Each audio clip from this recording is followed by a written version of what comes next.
Buenas tardes, compañeros. Vamos a ver estos temas, estas láminas que les preparé para el inicio de esta materia de Administración de Personal 2. Bien, el administrador de recursos humanos. La administración de recursos humanos se trata de una importante tarea que tiene que ver con conseguir el número correcto de personas adecuadas en el lugar apropiado y en el momento oportuno. En L'Oréal, el éxito comienza con su gente. Nuestra gente es nuestro activo más preciado, así dice esta compañía. Al respecto, por la gente, el respeto por la gente, sus ideas y diferencias es la única vía para un crecimiento sostenible a largo plazo. Como en L'Oréal, muchas otras organizaciones profesan que su gente es el activo más importante y reconocen el importante papel que juegan los empleados en el éxito de una organización. ¿Esto qué quiere decir? Esto quiere decir que el activo más importante de las empresas son las personas. Lamentablemente en nuestro país, y así como en muchos países, el factor humano no lo toman precisamente como lo más importante. Muchas toman, por ejemplo, si hay argumentos que los jefes dicen, bueno, si tú te vas, hay 3 más que están esperando entrar. Y efectivamente, pero muchas veces para la persona que se va es un buen elemento para la empresa. El carácter multivariado del área de RH o recursos humanos dice que el área de recursos humanos es un área interdisciplinaria, comprende conceptos de psicología industrial y organizacional, sociología organizacional, ingeniería industrial, derecho laboral, ingeniería de seguridad, medicina del trabajo, ingeniería de sistemas, información, etcétera. Es decir, el área es multidisciplinaria porque en esta área convergen muchas ramas del conocimiento. El carácter situacional del área de recursos humanos, no existen leyes o principios universales para la administración de recursos humanos. El área de RH es situacional, es decir, depende de la situación organizacional, del ambiente, la tecnología empleada en la organización, las políticas y directrices vigentes, la filosofía administrativa preponderante de la concepción que se tenga acerca del ser humano y su naturaleza y, sobre todo, de la cantidad y calidad de recursos humanos disponibles, ¿sí? Aquí vemos, por ejemplo, en esta lámina el proceso de la administración de RH. Vamos a ver, empezamos con la planeación de recursos humanos y aquí hay un subíndice que es el recorte personal y acá dice reclutamiento, selección. En este se identifica y selecciona al empleado competente. Posteriormente se le da una orientación, capacitación, autorización de los empleados en cuanto a habilidades y conocimientos, manejo del desempeño, compensación y beneficios, desarrollo de carrera y retención de empleados competentes y de alto desempeño. La planeación de recursos humanos. La planeación de recursos humanos es el proceso mediante el cual los gerentes aseguran de contar con el número correcto de personas a través de la planeación. Las organizaciones evitan la escasez o abundancia repetida del personal. La planeación del RH supone 2 pasos. 1, la evaluación de los recursos humanos actuales y 2, el cumplimiento de futuras necesidades de recursos humanos, ¿sí? Reclutamiento y reducción de personal. Si hay vacantes de empleo, los gerentes deben utilizar la información obtenida durante el análisis del puesto para que los guíe durante el reclutamiento, es decir, localizar, identificar y atraer a los candidatos más capaces.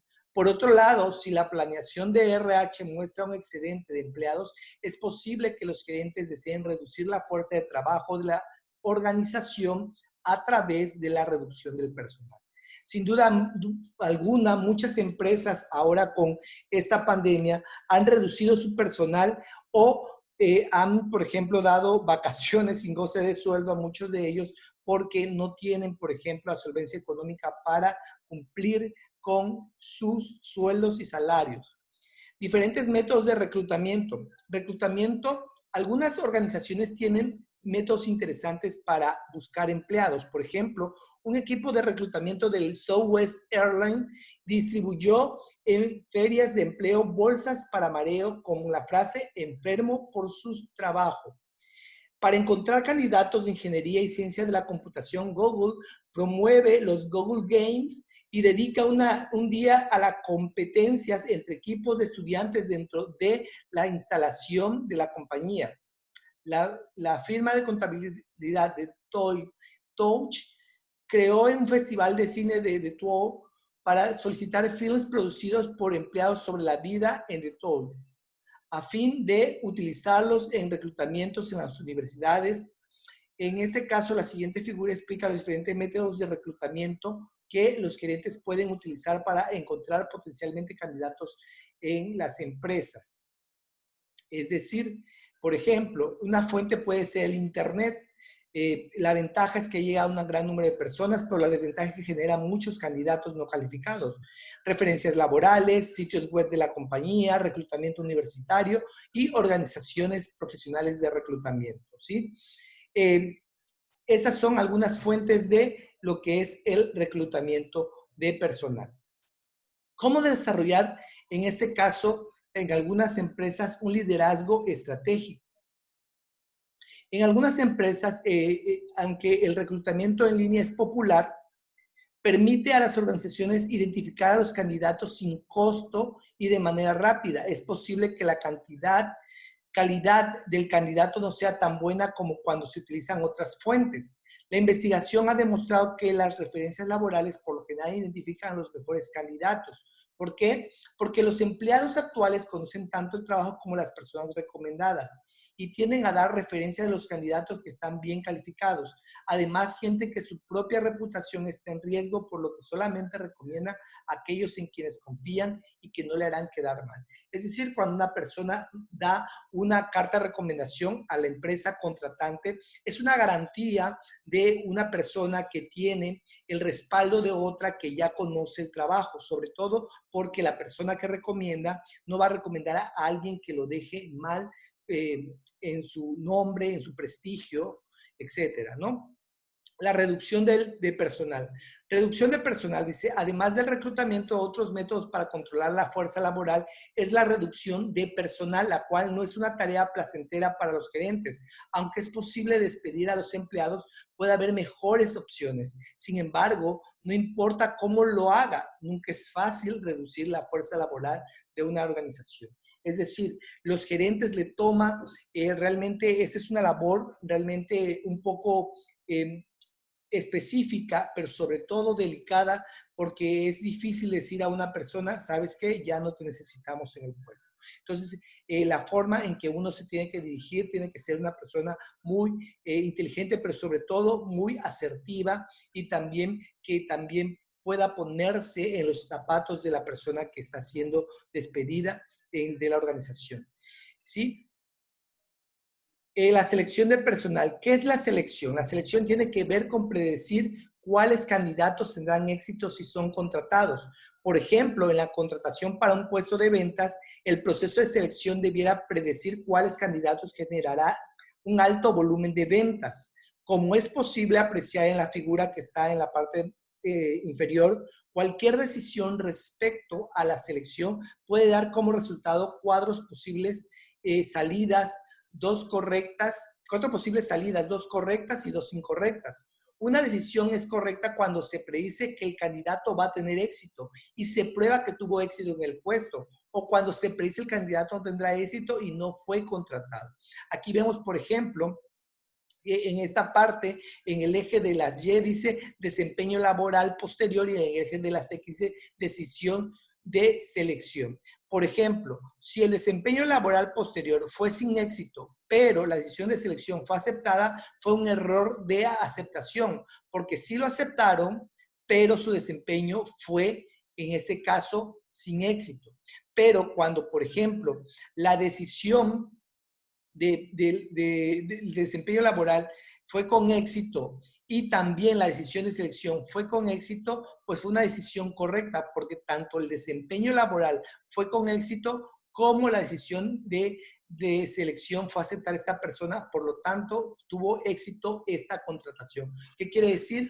Que esta persona que fue contratada no le generó gastos extras a la empresa, es decir, no se le capacitó y a los pocos meses, a las pocas semanas, esta persona lo que hizo fue desistir del trabajo. Muy bien. Tipos de herramientas de selección. Las herramientas de selección más conocidas incluyen los formatos de solicitud, pruebas escritas de simulación de desempeño, entrevistas, investigaciones de empleo anteriores y en algunos casos exámenes físicos. Bueno, en la figura siguiente muestra la fortaleza y debilidades de cada una, ahorita lo vamos a ver. En este caso, por ejemplo, comúnmente te hacen una entrevista de trabajo, y en esa entrevista de trabajo, pues, le preguntan por qué salió del anterior trabajo. La persona tiene que ser muy sagaz para leer corporalmente al entrevistado y la persona entrevistada debe saber cómo dar las respuestas correctas. Es decir, cómo decir que cuando le pregunta cuáles serían tus errores, en realidad dar explicaciones, no dar explicaciones de errores negativos, sino, por ejemplo, decir, bueno, uno de mis errores a contratar es que soy muy profesionista. ¿Por qué? Porque me gusta hacer bien las cosas y estoy dando todo y a veces hasta más del tiempo porque quiero que todo salga bien. Entonces, esto es como una dicotomía, es decir, por un lado puede parecer un error o un defecto, pero en realidad para la empresa sería un acierto y sería una virtud. Entonces, saber cómo nosotros nos metemos a la empresa que está contratando. Los tipos de herramientas de selección pueden ser formas de solicitud, es decir, la que se utiliza de manera universal, pruebas escritas, pruebas de simulación de desempeño, entrevistas, investigación de antecedentes y exámenes físicos. Es decir, la entrevista puede ser virtual como se hacen actualmente por la plataforma Zoom o cualquier otra plataforma por obvias razones, porque ahorita en estos momentos pues no se pueden reunir en las empresas o por la pandemia, ¿no? En los tipos de herramientas de selección dice que las herramientas de selección son más conocidas que incluyen los formatos de solicitud, es decir, lo que es la solicitud de empleo, pruebas escritas de simulación del empleo, entrevistas, investigaciones de empleo anteriores y en algunos casos exámenes físicos. Sí, en la figura siguiente, por ejemplo, podríamos ver cuáles son esos. El razonamiento crítico sobre la ética. Aquí me gustaría ver, por ejemplo, lo que diga en la línea puede resultar contraproducente. Las organizaciones utilizan Google, MySpace, Facebook para verificar a los candidatos y a los empleados actuales. Un estudio de Baul.com descubrió que 44% de los empleados utilizan sitios de redes sociales para examinar los perfiles de trabajo de los candidatos y 39% ha revisado el perfil de un empleado actual. De hecho, algunas organizaciones ven a Google como una manera de evadir la ley de discriminación, dado que los empleadores pueden obtener toda clase de información, parte de ella con una cuota nominal que de manera legal se encuentre en entrevistas, su edad, su estado civil, travesuras de fraternidad, cosas que escribió en la universidad, afiliaciones políticas y otras cosas. Y es por ello que ahora que ustedes se están preparando para ser profesionistas, tengan muy en cuenta que sus redes sociales deben a partir de ahora, de asumir una seriedad y no solamente subir cosas por subirla, es decir, si estoy triste, si me peleé con el novio, con la novia, con el esposo, con la esposa. ¿Por qué? Porque muchas empresas entran a tus perfiles y ahí ellos evalúan qué tan emocionalmente estable es una persona. ¿Serán o no ético? Es decir, ¿es correcto o es incorrecto? No lo sé, pero las empresas hoy por hoy investigan también eso de sus empleados. Bueno, la capacitación del empleado. La capacitación de los empleados es una importante actividad de la administración del recurso humano. Si el trabajo demanda un cambio, las habilidades del empleado deben cambiar. Se ha estimado que las firmas de negocios en Estados Unidos gastan más de 58.5 mil millones de dólares anuales en capacitación formal para el empleado. Esto es claro porque ninguna empresa quiere caer en la obsolescencia y para no caer en la obsolescencia, las empresas tienen que capacitar a sus empleados. la obsolescencia es quedar obsoleto. La capacitación puede ser general o específica. En lo general puede ser habilidades de comunicación, aplicación y programación de sistemas de cómputo, servicio al cliente, desarrollo ejecutivo, habilidades gerenciales y desarrollo, crecimiento personal, ventas, habilidades de supervisión, habilidades tecnológicas y de conocimiento, o específicas como habilidades básicas de trabajo, vida, creatividad, educación al cliente, concientización de la diversidad cultural, escrituras de recuperación, manejo del cambio, liderazgo, conocimiento del producto, habilidades para hablar y presentación en público, seguridad, ética, acoso sexual, creación de equipos, aceptación, etc. Nosotros, por ejemplo, las empresas deben de crear una concientización de las diferentes personas para saber qué es lo que yo proyecto. Si, por ejemplo, yo estoy en una firma de abogados, si estoy en una empresa que realmente el aspecto formal es importante, pues yo tengo que pagarle a mis trabajadores una capacitación de imagen pública, es decir, el trabajador tiene que vestir de acuerdo a el protocolo de vestimenta de la empresa, es decir, no va a ir en tenis, no va a ir en sandalitas, no va a ir, por ejemplo, con playeras, etcétera. Tiene que ir de acuerdo a cómo las políticas de la empresa los piden, pero eso la empresa tiene que traer al empleado y hacerlo a su manera, ¿sí? El recorte de personal. El recorte de personal, también conocido como el downsizing, es la eliminación de puestos de trabajo dentro de una organización. Cuando una organización tiene demasiados empleados, lo cual puede suceder cuando una organización enfrenta la reducción del segmento del mercado. Ha crecido demasiado agresivamente o ha sido administrada de manera deficiente. Un ejemplo de ellos puede ser, por ejemplo, Boeing, Volkswagen, McDonald's, Dell, General Motors, Unisys, Siemens, Merck, Washington Mutual, y en México, pues lo que conocemos como Petróleos Mexicanos, que en realidad es un monstruo, una mega empresa, una mega organización, pero sin lugar a duda había muchos empleados o habían demasiados empleados para una sola actividad. Entonces, lo que hizo Pemex con la nueva estructura es quedar con los menos posibles personas o con las personas que realmente llegan a pasar horas sentados sin hacer absolutamente nada, ¿no?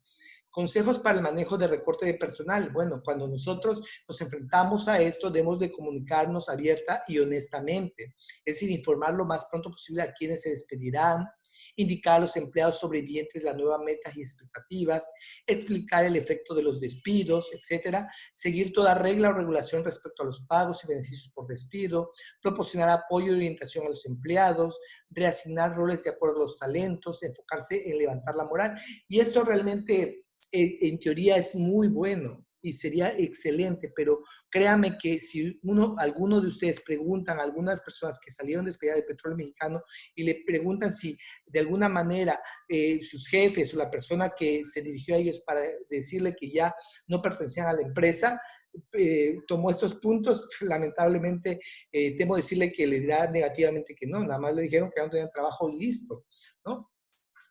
El manejo del desempeño de los empleados. Los gerentes necesitan saber si los empleados realizan su trabajo de modo eficiente y efectivo o si necesitan una mejora. Eso es lo que hace el sistema de manejo del desempeño. Establece los estándares de desempeño utilizados para evaluar el desempeño del empleado.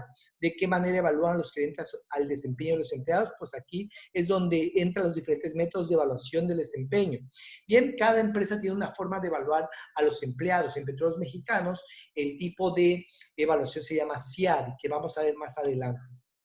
Los métodos de evaluación de desempeño, aquí hay una serie que dice ensayos escritos, incidentes críticos, algunos que dicen que los ensayos no funcionan, algunas empresas lo evalúan para saber cómo esa persona se expresa. Escala de gráfico de calificaciones, escala de calificación basada en el comportamiento, comparaciones multipersonales, administración por objetivos y evaluación de 360 grados. Ahí se especifica en qué consiste cada uno de ellos. Y la compensación y beneficio. Aquí habla acerca que la mayoría de nosotros espera recibir la compensación apropiada de nuestros empleadores. El desarrollo de un sistema de compensación efectivo y apropiado es una parte importante del proceso de administración de recursos humanos. Es decir, que la compensación y beneficios que una empresa te da, es decir, el seguro, por ejemplo, algunas prestaciones para casa, para coche, etcétera, pues obviamente, ¿quién no va a querer trabajar en esa empresa cuando la empresa da ciertos apoyos a sus empleados? También que la mayoría de nosotros espera recibir una compensación apropiada de nuestros empleadores. ¿Sí? En este caso, esas compensaciones pueden ser, por ejemplo, bonos que la empresa dé a sus empleados, ¿no? Pero también dentro de esto podemos ver temas un poquito delicados por nuestra cultura realmente, pero en Estados Unidos no es tan tabú estos temas como el manejo de acoso sexual. El acoso sexual es un serio problema tanto en las organizaciones del sector público como del sector privado. Durante 2007 se presentaron más de 12.500 quejas ante la Equal Employment Opportunity Commission, aunque la mayoría de las quejas son presentadas por mujeres. En 2007 el porcentaje de cargos prestados por hombres alcanzó el nivel más alto de 16%. Los costos de acoso sexual son altos y casi todas las compañías de Estados Unidos listadas en Fortune 500 han tenido quejas interpuestas por empleados y al menos un tercio han sido demandadas. Es decir, por ejemplo, muchas veces las señoritas o incluso los hombres, por no quedarse sin empleo, tratan de sobrellevar a las personas que son acosadores o acosadoras, porque ahorita tanto el hombre es acosado como la mujer precisamente por muchos años ha sido, pero ahora también el hombre es acosado, ¿sí? Entonces, a veces también por la cultura, el hombre también queda callado porque pues el hecho del machismo en México y otros temas igual, ¿no? Entonces, a veces por no quedar sin empleo, nos quedamos callados y no decimos nada, pero tienen que ustedes saber que la integridad y la dignidad de una persona no tiene precio. Por ejemplo, los datos recabados por la Comisión Europea arrojaron que entre el 30 y el 50% de las empleadas de los países de la Unión Europea han sufrido alguna forma de acoso sexual. Es decir, esto no se remite a América Latina ni solamente a México, eso se remite a todo el mundo. El acoso sexual se define como cualquier acción o actividad de naturaleza sexual que afecta explícitamente o implícitamente el empleo de un individuo, su desempeño o su entorno de trabajo. Esto puede suceder entre empleados del sexo opuesto o del mismo sexo. Muchos problemas asociados con el acoso sexual tienen que ver con la determinación exacta de qué constituye un comportamiento ilegal. Entonces, aquí tenemos que saber realmente quiénes somos nosotros para saber si nos prestamos o no a ciertos juegos, a ciertas insinuaciones, o poner siempre un límite hasta decir, hasta aquí llego y yo no puedo, ni yo voy a pasar esa línea, ni la otra persona va a permitir que entre en este juego, ¿sí? Entonces nosotros ponemos límites, eso es muy importante, ¿sí? Y es muy importante sobre todo que no demos a malentender cosas por medio de doble lenguaje, por medio de vestimentas sugestivas, etcétera, ¿no? El romance en el lugar de trabajo. ¿Alguna vez ha invitado a salir a alguien de su trabajo? Si no es así, ¿alguna vez se ha sentido atraído hacia alguien de su trabajo y pensado en buscar una relación? Esas situaciones son más comunes de lo que usted pudiera pensar. 40% de los empleados entrevistados por Wall Street Journal dijeron haber tenido un romance de oficina. Y otra encuesta descubrió que un 43% de los hombres solteros y un 28% de las mujeres solteras dijeron estar abiertas a citarse con un compañero de oficina. Sin embargo, por ejemplo, una de las políticas de muchas empresas es no permitir el romance en la oficina. ¿Por qué? Porque eso a veces merma la productividad del empleado, o cuando, por ejemplo, son parejas que están en un mismo departamento y cuando se rompe la relación, se pelea, pues se permea un mal ambiente de trabajo y definitivamente alguno de los dos tendrá que salir, lamentablemente, del puesto en el que labora, ¿no? Eh, el estándar utilizado en las cortes judiciales ha sido que la conducta sexual en la oficina es un acoso sexual si no es consensuado, es decir, es que yo le decía y ella no me correspondía, se reía, entonces, pero el hecho que se ría o el hecho que no me diga no quiere decir que sea consensuado. El hecho de que yo no ponga límites no quiere decir que esté consensuado, sino que la otra persona siempre tiene que ser clara la que está siendo acusada de lo que no le gusta, independientemente que quizás esto repercute en su trabajo, pero ¿qué sería mejor? Vivir, por ejemplo, bajo la sombra de alguien o acceder a hacer ciertas cosas indebidas con tal de no perder el trabajo, pero pierde su dignidad o pierde su integridad como persona o pierdes tu libertad para expresarte libremente. ¿Qué debe hacer los gerentes respecto al romance en la oficina? Es importante tener algún tipo de políticas respecto a las citas, en particular en términos de la educación de los empleados respecto a un potencial acoso sexual. Sin embargo, debido a la responsabilidad potencial, es en especial seria cuando se refiere a relaciones supervisor-subordinado. Se requiere un método proactivo en términos de desmotivación de dicha relación y quizás incluso requerir al supervisor que reporte cualquier relación de ese tipo al Departamento de Recursos Humanos. Es decir, lamentablemente, como ustedes lo quieran ver, pero en una empresa pues está mal visto y no es conveniente que haya romances en el trabajo. Manejo de equilibrio trabajo-vida. Los gerentes reconocen que los empleados no dejan de lado a sus familias y sus vidas personales cuando llegan a trabajar. Aunque los gerentes no pueden ser comprensivos con cada detalle de la vida familiar de los empleados, las organizaciones se compenetran más con el hecho de que los empleados tienen hijos enfermos, padres de edad avanzada que necesitan cuidados especiales y otros problemas familiares que pudieran requerir acuerdos especiales. Es decir, cuando una empresa realmente apoya a su trabajador por medio del abogado de la empresa, por medio de hospitales de alta especialización. Entonces, eso crea en el empleado, crea una fidelidad hacia la empresa, ¿no? Porque se siente que están respaldados.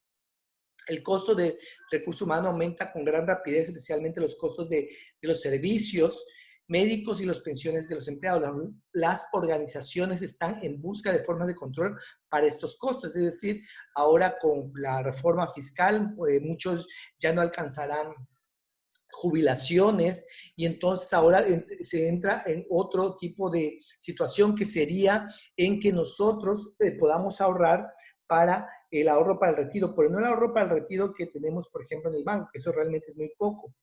Es decir, tener un seguro de ahorro para el retiro con una empresa que al final tú no decides si es a 20, a 25 años y cuánto quiero ahorrar mensualmente. ¿Por qué? Porque pues ya las políticas de que ahora se están dando, pues ya no favorecen a una jubilación, ¿sí? Muchas veces también, ¿cómo pueden las organizaciones controlar sus costos en servicios médicos? Pues primero, muchas organizaciones brindan oportunidades para que los empleados como guías para llegar a una vida saludable. Es decir, hay que evitar, por ejemplo, el tabaquismo, el alcoholismo, las drogas, y por eso algunas empresas instan por campañas para que vayan educando o reeducando a su personal. Y ese punto que tengo aquí es lo que yo les comentaba anteriormente. Petróleos Mexicanos tiene un sistema institucional de administración del desempeño individual que se llama CIADI. Y el CIADI es una herramienta que promueve el desarrollo profesional, la gestión de los equipos de trabajo y los procesos de la organización, alineándolos a la estrategia de negocios. Y este es un diagrama de lo que es el CIADI. Es decir, en el centro está el diálogo, hay una planeación, una tutoría, una revisión y un reconocimiento.